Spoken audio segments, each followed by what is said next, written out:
So, Joe, a few days ago, you signed a 4-year deal to remain manager of the Yankees. I want to ask, in the Girardi home, what's that first conversation like when you're able to say, Kim, kids, we're going to be here for 4 more years? They were excited. They love the community. They love going to the ballpark. And, you know, our concern is always that we're not there enough for them in a sense. And they don't want to trade it for anything. They like going to the stadium and they like being baseball kids. And by the way, you mentioned ballpark. We're used to seeing you at a stadium. Today we're actually in a little soccer arena here. Yes. Lena's got a game. She's poking in and out of our interview right here. So are these some of the things you talked about, that you have to have that balance? And when the offseason ends, Joe Girardi, the manager, becomes Joe Girardi, the dad, soccer observer, all the above. It really keeps it in perspective, and I think it's important that you do have that balance. And Lena's got her best friend Harper here, and they have a game today. And I get a chance to enjoy all this now. During the season, I miss a lot, but the trade-off is worth it. They like that part of it, and they say, well, Dad, just come watch now. Kim, when the negotiations are going on, are you the type that says, Joe, fill me in on every last phone call that you get? Or are you the type who says, let me know when things are getting close to being done? What type of a person were you with that? Well, a lot of times Joe would ask me to sit in on the calls, and you know, I still have to do the same things that I do all year long. So I'm saying, okay, but now it's time for me to run here, run there. So I'd say I was a part of it along the way, knowing pretty much what was going on the whole time. And again, hoping that we would be able to stay here and be part of the community. We love the Yankees organization and feel blessed to be here. Now, before we started this interview, I happened to mention the word stability. And both of you said yes. It was almost like you pumped your fist and said that's what you were looking for, to be able to know that you've laid roots down here already, and those roots are going to get even stronger. That's true. I remember years ago asking Joe if we would ever have stability, and he laughed and looked at me and said, no, I don't think so in baseball.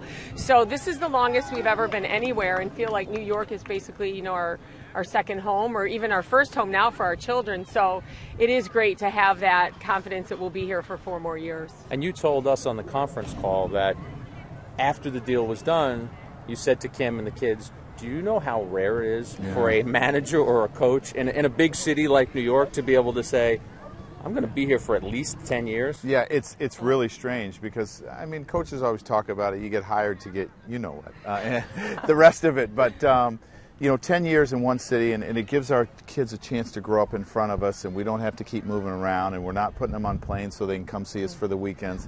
It's just, it's really important. The stability was very important to all of us. Lena, I know the Butterflies have a game, and I don't want to ignore you while you're on camera here. When you knew that the family was going to be here for another 4 years, Dad's going to keep coaching the Yankees, managing the Yankees for 4 more years, how excited were you? I was really happy that we were staying here and we weren't moving because I really liked it here. You really like it here? So the Butterflies going to win a championship this year? You don't know? Harper, what do you think? Are the Butterflies going to win a championship? Maybe. Maybe. Now, Mr. Girardi wouldn't say maybe. He would say, I believe in my team. I believe in my players. We're going all the way. Can you guys at least say that for me, for camera, to at least have some confidence in your team? Say we're going all the way. We're going all the way. There we go. Now, on that note, on the conference call, you said, I don't manage just to manage. I manage to win championships. Yes. I know it's a lot of things, but what kind of things have to happen for the Yankees to get to that position? Well, there's some spots that we're going to have to fill in because we've lost a lot of people. We lost, you know, 40% of our rotation in Kuroda and Pettit probably, and we're going to have to fill that in. That's the first thing that we have to do. And then you're going to have to fill in the void with Mo leaving. Not necessarily do we have to fill a closer, but, you know, you have to fill in that 7th, that 8th inning, especially if Boone Logan. And, you know, there's question marks about third base. There's question marks about shortstop, second base. Those all have to be answered. Curtis Granderson is a possible, you know, he's a free agent. So there's a lot of things that have to happen over the winter. But I have confidence that, you know, Brian and his staff will get it done. You mentioned second base. I have to ask you about Robinson Cano, big free agent to be out there. You've been around him. You've managed him. I know you don't have a crystal ball, but do you have a gut feeling for how you think that might work out? Does the pull of the Yankees and wanting to be a Mariano Rivera and Andy Pettit, a Derek Jeter, a guy who can play his entire career with the Yankees, do you think that sways a guy like Cano to stay? I really hope so. I'm hoping the ceremony with Mo and Pet and seeing the numbers, you know, out in Monument Park is important to Robbie Cano because wherever he goes, he's going to get paid extremely well. So I'm hoping that his legacy in New York is extremely important to him, and he's back. Kim, I'm going to go to you because I want an absolutely honest answer on this. Oh, boy. When the baseball season ends, I was talking to some friends about this the other day. It really is cruel. You have 6 straight months, baseball every day, and when it ends, it's abrupt. How long does it take him to sort of stop playing games in his head, stop thinking about 2013, and sort of start looking ahead? Well, I would say Joe's pretty good about leaving things behind and moving forward. So once January comes, I'd say he's really in full swing. We try to enjoy the fall and into the winter, but by January you can see him getting excited about spring training and ready to go back. But he's quick to, take note of what's happened, enjoy, the accomplishments of the year before, and then move forward and look, again, like you said, to winning a championship. Do you replay things in your head? You ended up being 7 games out of a playoff spot. Did you think, wow, the Mets, 4-game sweep? You played San Diego and the White Sox in the midst of a nice run and ended up losing 5 or 6. Do you do things like that? No, I really don't. There's 2 things I think about. I think about we were a game out with 2 weeks to go, and then some things went wrong for us. And the other thing that I think about is that it was 1 game a month. We had to win 1 game a month more, and we were in the playoffs. But I really kind of let that go because I know there's series that you do win that maybe you shouldn't have won, and I know that's all part of it. Lena, what's your favorite TV show? Austin and Allie. Austin and Allie are on. Yeah. And the Dodgers are about to play the Cardinals, and you and Dad are sitting there. What are you watching, Austin and Allie or the National League Championship Series? Who wins? Who wins that fight? The Cardinals. We're watching the Cardinals or we're watching Austin and Allie? We're watching the Cardinals. All way right. to go, Lena. That was my next question. Do you still follow? Is Derek Jeter, I think he's different. I've talked to, he's your favorite player? Yeah. Oh, yeah. Yeah. I'm shocked that he would be your favorite player. Jeter says, season ends, I don't even really want to do anything with it. But I got to imagine you're in a different world that you still want to see. You've got connections. I mean, you played for the team like the Cardinals. I'm friends with Donnie. I'm friends with Mike Matheny. But I watched maybe 2 innings last night. That was all I watched. And then I woke up this morning and checked the internet to see who won. I mean, that's how I found out who won. So I don't necessarily watch a full game, but I'll turn them on. Maybe crucial times, when it gets later in the game to see what's going on. I watched all 13, Joe, and I was still here bright and early, ready to God bless interview you. What today. time did it end? It ended around 1:30. Yeah, see, that's too late for me. Yeah, it's too late. You have to be here, ready to do Well, your she's soccer. up at 7, so that's too early. Now, do you ever get involved with coaching? I know Dante plays football too. Do you ever, or do you want to take a step back, or do you want to be hands-on sometimes too? No, I do get involved in the coaching, but I will never be the head coach. I'm always the assistant or just someone who helps out or will, run the basketball court with the kids because I don't want to have to make those decisions. And I really don't want to have to make decisions concerning my kids because I don't want people to think that I play favoritism. So I just help out. Kim, does Joe have I'm going to steal this from what my wife says about me. Does he have kind of an in-season baseball personality, and then when the season ends, there is a little more relief and a little more relaxation? Does that? I mean, I think it's almost natural for that to happen, right? Because you're going so hard, it's 12, 14 hours a day, and then it's kind of you're able to relax a little. Yeah, I would say that's definitely true.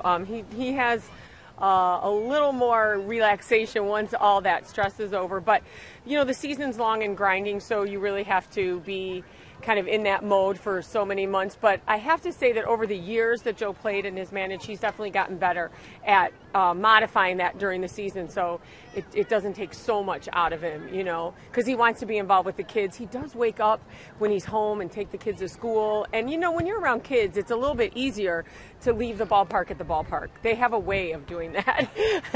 I thought it was interesting that when Joe was being quizzed about his future toward the end of the season, he kept talking about family, which is no surprise, but he also said this is a democracy. I wondered if during the time the season ends and the negotiations are going on with the Yankees, did any of your kids hit you with any gems that just made you laugh, like a question out of left field about, hey, Dad, are we going to be able to do X, as they were sort of waiting for the future to be told to them? No, not necessarily, but I think the one thing that stood out in my mind is, as I would ask my kids, as I'm missing things in the summer for you, are you okay with that? Is that trade-off okay? That Daddy works a lot for the 8 months and is off for 4 months. They said, Daddy, we want to go to the ballpark, so keep your job, Daddy. And I found that funny because I thought, maybe Serena would say, well, I want you to watch me cheer more, Dante. I want you to come to more of my baseball games. And they were like, no, we love going to the ballpark, so you can watch us in the winter. Well, I've done some pregame and postgames from Yankee Stadium. I've seen Dante taking batting practice. I've seen Serena doing all sort of gymnastics and flips in the outfield. Lena's running around as part of the BP. So, yeah, that's something that very few kids get the opportunity to be able to do. And that's got to be pretty gratifying for you that they can do that. Yeah, because we are a family even at the ballpark. And I think it's a big part of their life. It's what they're used to. They really don't know any other life. I mean, Serena was born, I was playing. Dante was born, I was playing. Lena, when she was born, I was managing. So that all they've known really is the ballpark, and they love it. Kim, does that go for the same with your relationship, that you guys met at Northwestern, and you've only ever known Joe in that baseball mode? So where some people might look from the outside and say, wow, it's a little crazy, it's a little chaotic. It's the life you know, so it's just the life that you are used to handling? Yes, that's absolutely true. I remember, before we got so computer savvy, the little schedules, the fold-up schedules, that's just what I carried and lived by. So anytime I did anything, I would pull that out. So it really is all that I know because Joe and I met so long ago.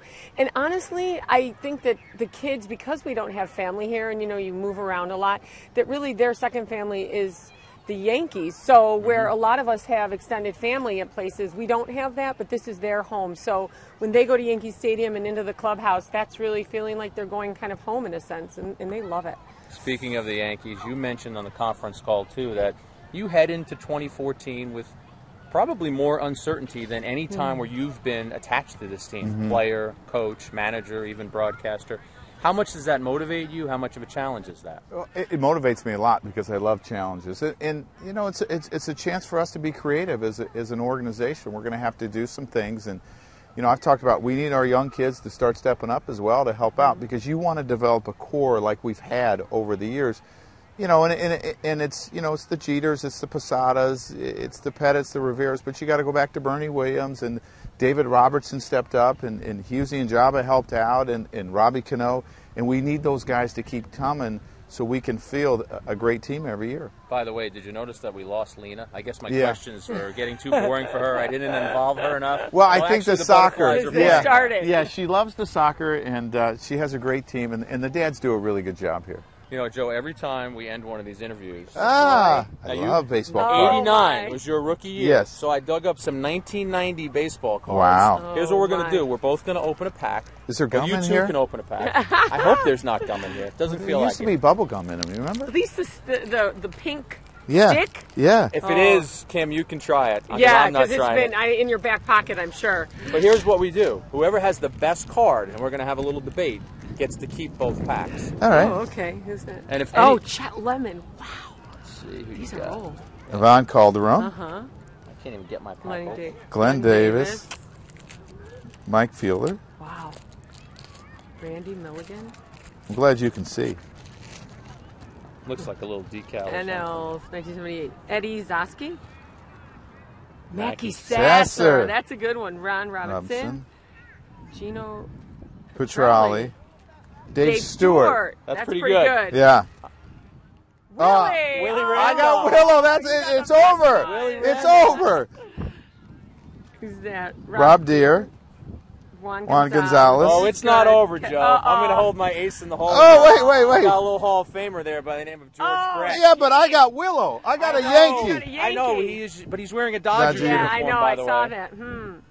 Kevin Mahamat. I can't say the guy's name. I remember him. The left. Brian Dubois. Mahamat. I got Steve Sachs. All right. Oh, that's Wally good. Joyner. Wait a second. David Cohn. Oh, Cohen. You know what? I think for the Yeah. purposes of the S Network, we have to say this is over. This Yes, guy I think works it's. for us. I think you set me up.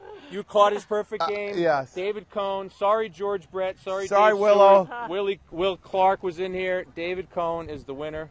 Joe, Kim, we appreciate your time. Thank you. The Butterflies. I get your bubble gum though. The Butterflies are winning today. The Butterflies will win a championship.